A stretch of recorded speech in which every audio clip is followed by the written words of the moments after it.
Sankranti season తర్వాత సెప్టెంబర్లోనే మళ్లీ డిస్ట్రిబ్యూటర్లు బాగా డబ్బులు చూశారు. మధ్యలో కొన్ని విజయాలు వచ్చినా అవేం బ్లాక్ బస్టర్స్ కాలేదు. భారీ అంచనాల మధ్య వచ్చిన వార్ 2, వీరమల్లు, కింగ్డమ్ ఆకట్టుకోలేదు. ఈ గ్యాప్లో హిట్ 3, తండేల్ బయటపడ్డాయి. మ్యాడ్ స్క్వేర్ కోర్ట్ ఇరగదీశాయి. కానీ ఊపొచ్చింది మాత్రం సెప్టెంబర్లోనే. సెప్టెంబర్ 5న వచ్చిన లిటిల్ హార్ట్స్ బయ్యర్లకు 5 లాభాలు తీసుకొచ్చింది. సెప్టెంబర్ 12న విడుదలైన తేజ సజ్జా మిరాయి సైతం బయ్యర్లకు భారీ లాభాలు తీసుకొస్తుంది. ఇప్పటికే ఈ చిత్రం 130 కోట్లకు పైగా గ్రాస్ని తీసుకొచ్చింది. అదే రోజు విడుదలైన కిష్కింధపురి సైతం మంచి లాభాలు తీసుకొచ్చింది. ఇక ఓజీతో 2025 సెకండ్ హాఫ్ డిసైడ్ కానుంది.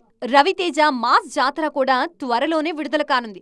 ఈ సినిమా డేట్ పై క్లారిటీ ఇవ్వనుంది సితారా ఎంటర్టైన్మెంట్స్. దసరా సీజన్ ని ఓజీతో పాటు పంచుకోవడానికి వచ్చేస్తుంది కాంతారా 2. డబ్బింగ్ సినిమానే అయినా దీనిపై అంచనాలు భారీగానే ఉన్నాయి. అక్టోబర్ 2న విడుదల కానుంది కాంతారా 2. ఇక అక్టోబర్ 17న తెలుసు కథతో వస్తున్నారు సిద్ధు.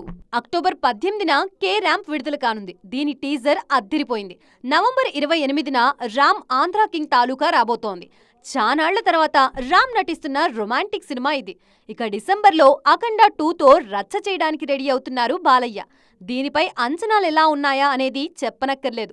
మొత్తానికి రాబోయే 3 నెలలు రచ్చరచ్చే.